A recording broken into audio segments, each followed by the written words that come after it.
Okay, hello and welcome back. We're going to be starting the fifth parak of Sefer Yehoshua over here now. This is a very, very detailed and important parak, and there's a tremendous amount of depth that is happening behind the psukim over here. Tremendous amount of insight, ideas for life. We're going to be going through it slowly. We're going to split up the first two psukim into multiple parts, just to keep it simple. So let's just talk about some of the questions that we're going to be dealing with on this first pasuk.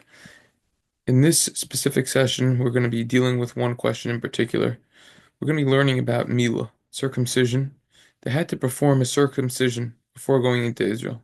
So the question is why. We're going to provide 8 answers. That's going to be the main focus. But there are also other very relevant topics that we're going to be dealing with afterwards.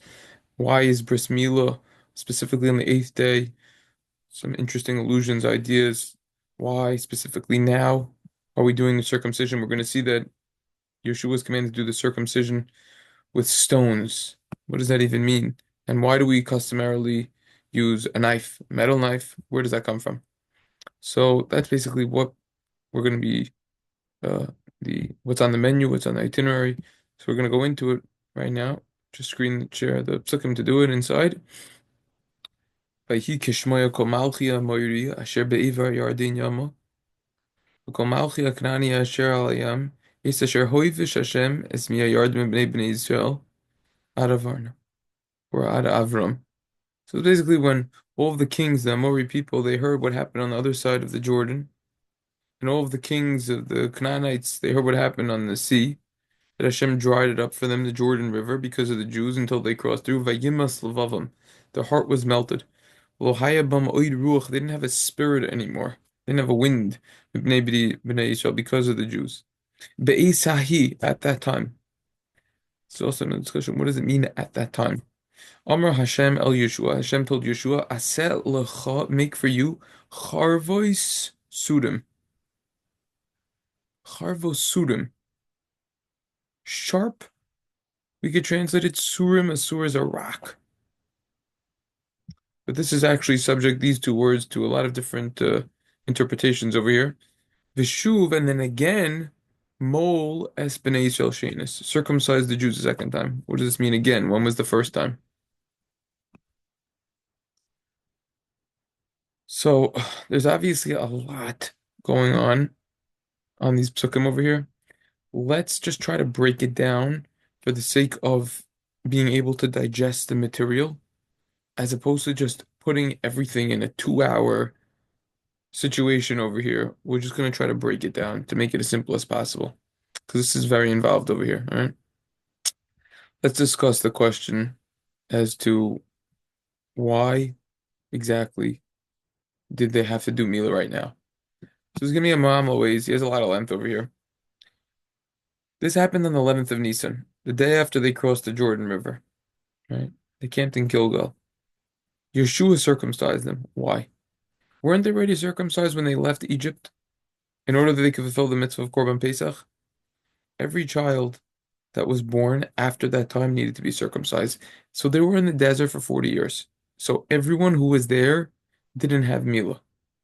Obviously, the question is why. We're going to discuss that. Now, many of those males who were born in the Midbar, they didn't have Mila. Now, how could that be? Right? How could they not do this very important mitzvah of Mila? Mila is incomparable to other mitzvahs. Other mitzvahs, if someone doesn't perform a certain mitzvah, he's still able to do other mitzvahs. However, someone that doesn't have Mila can't perform other mitzvahs. A person isn't Jewish if they don't have a kosher Mila. Okay? Meaning, he can't perform other mitzvahs. That's what I mean. So the mitzvah of Mila even comes before the mitzvah of Shabbos, which is equivalent to all the other mitzvahs. Furthermore, the mitzvah of Mila overrides Shabbos. So the mitzvah of Mila is incredibly crucial over here. Why then didn't they perform the mitzvah of Mila? We can't say chas v'shalom that the Jews willingly didn't perform the mitzvah. This is answer number one. The Radak says, let's actually see the Radak inside. The Radak over here writes, Beisahi ba'od shahaya begilgal. Siva loy hakel lamul kedei shiatsu Pesach. When they were in Gilgal, Hashem said, "Do the milah in order that you perform the Pesach, Korban Pesach." Ki biyud l'chodesh arvu b'gimel yamim hay lahem liyos l'chonim lasos Pesach. They crossed the Jordan River, as we already learned, on the 10th of Nisan. So now we have 3 days that they can prepare themselves. Korban Pesach they need to have by Pesach time. So they have a few days in between. So therefore, they were careful to be involved with the Pesach. Lahazois v'litol, do hazah. It's a sprinkling of blood, maybe for Paraduma was involved. Not sure exactly what shot in the Radak over here is. But litbol, do a tevila, that they immerse themselves in the mikveh, ki tamei mace. They were all tamei mace. They all came in contact with corpses. Therefore, they were impure. Haya behem v'shiyuan molim kulim kedei shukruva pesach yudalad. So they had to perform Mila in order to have the Korban Pesach. That's the idea over here. With this, we could explain why this parak in Sefer Yehoshua is actually the Haftorah for the first day of Pesach, because it was needed for the Korban Pesach, right? And the Gemara in Brachos, Mem Chesem Beis, says that the Jews merited receiving the land of Israel because of the mitzvah of Mila. So you see that this Mila was actually something very crucial over here. Why didn't they perform Mila in the Midbar, in the desert? If the Mila is so important, why did they do it in the desert? So the Radak answers this question. Radak comes along and he says like this: "Umebnei ma lo imalu hal yoldim in Midbar. Amru Razal. Ki mem shana shahayu Yisrael b'Midbar. They were in the desert for 40 years. It didn't blow. There was no northerly wind. Because if the wind would come, it would scatter away those clouds of glory that protected the Jews. So therefore, they didn't perform the circumcision because that northerly wind had medicinal abilities and it was able to heal. And without that, it would be very, very dangerous. So this is answer one as to why there was no meal over here. It should be pointed out that the Ma'am Lo'ez adds that the northerly wind is beneficial because it causes the clouds to scatter, which enables the sun to shine. So he discusses exactly why the northerly wind didn't blow in the desert. Right? It could be it was because of the sin with the spies. They didn't merit seeing the radiance of the sun because of the decree that they should die in the desert. Another reason is so that the wind won't cause the clouds to dissipate, which we just saw. Anyways, this is reason one in the Radak over here.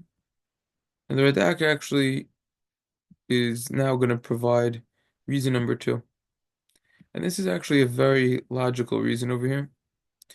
And he says, V'yesh lefarish gam kin ki lefi lo imalu kol oisin hashanim v'yishnamar al pi Hashem yachnu. The pasuk says they would travel based on when Hashem told them to travel. Al pi Hashem yisau. They would camp, when Hashem told them to camp, and they would travel when Hashem told them to travel. Lo hayu yoidim yoim nosam. They didn't know when they were going to have to travel. It's just boom, they were going to have to travel. V'im hayu malim hayilodim. So if now that they would have a meal over here, hayu noisim yoim hamila. So now, if over here they would have performed the circumcision, and then right then and there, shortly thereafter, they would have to travel. They would be in a great danger. You don't want to travel right after you get circumcised when you're older. That's dangerous. We find that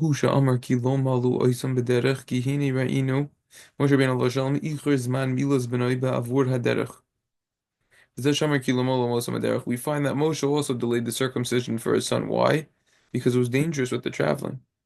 So we see that's another reason why they didn't perform Mila in the desert, and that's why they needed to perform it right now over here. That's the idea over here. The Maimonides adds that even though the Jews would sometimes remain in one place for a long period of time, they didn't know how long they would stay in one place. Rather, as soon as those clouds of glory would depart from the Mishkan, this was a sign, they got to travel, they got to move immediately. When the clouds would rest on the Mishkan, they knew, okay, it was time to camp. So therefore, they were always unsure if they would need to travel. So since it was potentially a life-threatening situation, they didn't circumcise their sons, because we know pikuach nefesh is doicha kol Torah kula. Life-threatening situations pushes off all mitzvahs. Chazal say v'chai behem v'lo shiyamas behem. We have to live, not die, from performing mitzvahs. We find a similar thing by Moshe, like we just saw in the Radak. Hmm. So when he went to from Midian to Egypt, because Hashem commanded him to redeem the Jews, he didn't circumcise his son. Thought it was dangerous to travel after. Okay, so this is two answers. All right. Now we're gonna move on to answer number three, and this is actually a very digestible and understandable answer. This is from the Bear Motion. Quarterman and Pez, excellent sefer. He says over here that the whole reason for this command of Mila, it all had to do with their going into Israel. Mila is needed. It's a EF Charlie Konas Laris Israel in an emulim. You can't go into Israel if you are uncircumcised. Right? So true, they had to fulfill the mitzvah of Mila for the Korban Pesach. And the pasuk immediately is going to say that then they brought the Korban Pesach, the upcoming psukim. However, the main reason is because of Israel. Because Mila sets us apart from the other nations. And those nations that were in Israel. The Chinuch Mitzvah Beis writes, the root, Misharshim Mitzvah, in other words, the root, the deeper idea behind this mitzvah, is basically the Mila is a branding on our body that separates us. Right? That's the idea over here. Similarly, it says in Torah, in your day in Siman Reish Shamach, it's an Oisa Chasam. B'Besarinu, it's an imprint on ourselves. We can't run away from it. It's always here that we have the Mila. That's the idea over here. So too Israel. Israel's for the Jews. And back then, they had to get rid of all of those other nations that were there. And there was to be separate. Mila is called a bris, a covenant. The land of Israel is also called a bris, a covenant. So therefore, it's impossible to enter into Israel without the circumcision. Because that was the purpose over there of that. Beautiful idea over here. It says in the Gemara in Brachos on Memtes, anyone who doesn't say bris and Torah, the covenant, and mention Torah in Birchas Haaretz of benching would not fulfill his obligation. Makes a sense. Birchas Haaretz is talking about the blessing of the land. It's talking about Israel. You need to mention bris, covenant. So this is one very beautiful answer that the Bear Moshe over here provides. It was a prerequisite. It was a means to an end to get in. Not the Korban Pesach. Now, just to add a point over here on this, the Gemara in Shabbos on Lamed Aleph says that if a miracle is performed for someone, it could detract from his merits. The Yalkut Har-Gershuni explains when the Jews crossed the Jordan River, their merits decreased. They needed new merits. Hashem therefore commanded Yehoshua specifically be'esahi. We ask, what does it mean at that time? No, specifically at that time perform the Milah, in order that now you're going to have a new merit. Milah was a prerequisite to go into Israel, like we said. The Yalkut Shimoni, by the way, says this as well in Lech Lecha, in Pei Beis. What's the reason? So we just said that was the Bear Moshe over there, yeah? That's the idea. That's just the other point of the Yalkut Kirshuni coming and adding in. The Bear Moshe now continues. And he says, he offers another reason. There's another common denominator between Mila and Eretz Yisrael. Hachna. They're tied together. Israel, Yesoida Hachna. The foundation of Israel is humility. being subservient. That's why it's called Eretz Canaan, the land of Canaan, the Canaanites, aka someone Canaan. Someone who is there has to have hachna. Khan is from the language of hachna, humility, subservient. That's Mila. When a person is in a little bit of danger and a little bit of pain, he gets humbled. He becomes subservient. He fulfills the will of Hashem. Therefore, immediately when they went into Israel, they need to fulfill the mitzvah of Mila. In order to put on their bodies and in their souls, inject this ideology into them, this idea. What is true humility? It's a result of greatness. When a Jew becomes greater in life, whatever it is, when he becomes uplifted, simultaneously, it has to be an automatic ripple effect, is that he becomes more humble. That's a very important Jewish belief. That's why it says, Be'esahi, at that time Hashem told Yehoshua. Before it was told, when they all heard everything that happened, they became scared. Oh, now they're on a high level. All the other nations were afraid of the Jews, specifically Be'esahi at that time. Humble yourself. When you become greater, you have to become more humble. That's the message over here of the Be'er Moshe. Beautiful answer. That is answer number 4. Answer number 5. This is actually a theme that we discussed already in the past. Because Perek Beis by Rachav actually discussing this idea. And now we're going to see it again. This is a recurring theme and a deeper idea important to know. The average person who learns Sefer Yehoshua doesn't think about this at all. This is the Mishpos Zahav. Explains like this. When they were going to Eretz Israel, that was a Milchama with the Zayin Umos. That was a war against the 7 nations. That wasn't just a physical war, it was a spiritual war. Milchamas Ruchnius. It was to be levatel es kol koichis saklipos v'hatama. That was to nullify, to cancel out all of the strengths of the klipos and tuma, these impure spirits that were over there, and all of the impurities of the 7 nations. Therefore, we needed to separate ourselves from all of that. That was accomplished through the bris, like we saw before. That's what separated us. So in order to conquer the land and be victorious in the true war, which was a spiritual war, we therefore needed the prerequisite of the bris milah. The Baal Turim writes, the pasuk Mi ya'aleh lanu hashamayim, who will go up to us to heaven? Each of those words spell out the word milah. And the last letters at the end spell out the name of Hashem, Yud-Kei Vav-Kei. In the merit of Milah, no stumbling block will happen. Nothing will happen.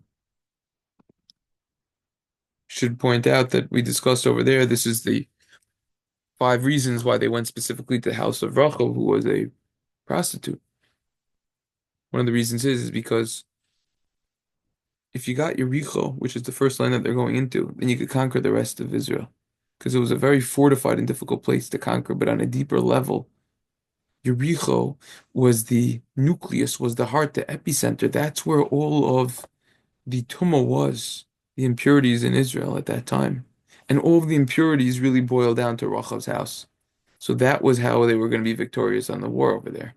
They could get Rachav, they could get Yericho, they could get everything else. It's going to be answer 5. Let's go to answer 6. The Mesilas HaNaviim, we've quoted in the past, offers beautiful ideas over here. Beautiful ideas that he says like this. We quote in the past from the Sefer, excellent Sefer, Rabbi Binyamin Eisenberger. Very important Rav in Brooklyn. Very long, nice beard as well. He says like this. He says, B'derech HaPshat, Mila weakens a person. There was a concern that the enemies would take advantage of their weakened state once they were circumcised. Just like what Yaakov did to the people of Shechem, that's a whole other story in and of itself, which requires tremendous amount of research. However, once we just learned in the pasuk that their hearts were melted, they didn't have any spirit left, and they were afraid of the Jews. Now we don't need to worry that they're going to get attacked. Therefore, specifically at that time, Be'esahi, Hashem told Yehoshua, go perform Milah a second time. This is also the explanation. This is what the Malbim says as well. He quotes.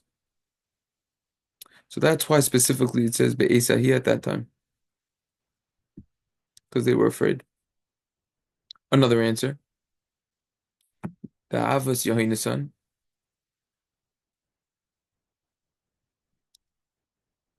right, in the Haftorah, first day of Pesach, Yohinasan Aibshitz the Aros Tvash. It says in the contrary. You know why this is a good time to perform the Milah? Because they were very, very weak before they went to war. Now it's going to force them to have emunah and bitachon, to believe in Hashem. To realize that the reason why we're going to be victorious isn't because of our own physical strength. It's all because of Hashem. Specifically, Be'esahi at that time when they were in a weakened state. That's when you should do the Milah right before you need to go to war. Believe in Hashem. So it would be fitting not to perform the circumcision. They'd be weak in their hearts. They would be weak. Hashem told them, no, this is precisely why I want you to perform the Milah, the circumcision over here. Because it's going to happen through me, the victory. We're going to learn about that as we continue the Sefer, how the victory in fact did. That is going to be answer number 7. We'll end with this, answer number 8. Maimonides explains that Milah united the Jewish people. Knowing that they would be all members of the same covenant gave them a special feeling of association with one another.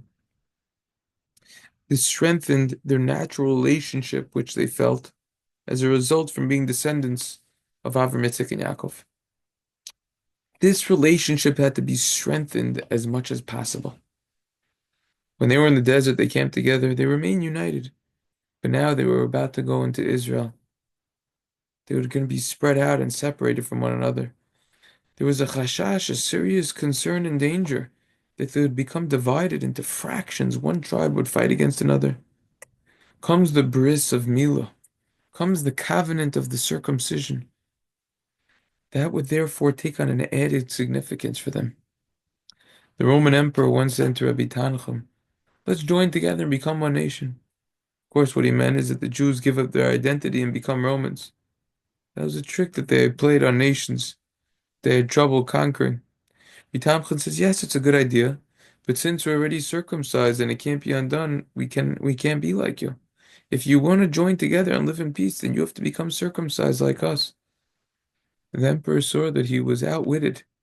He said, you're right, but in our law, it says that anyone who wins an argument with the king has to be killed.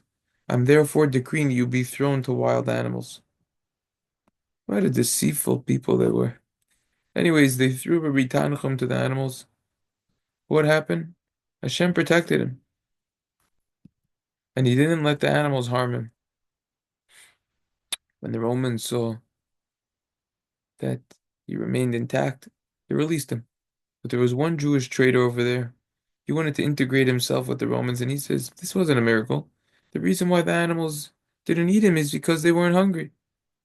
The king then decreed that he should be thrown into a pit of wild animals. The animals ate him. That guy.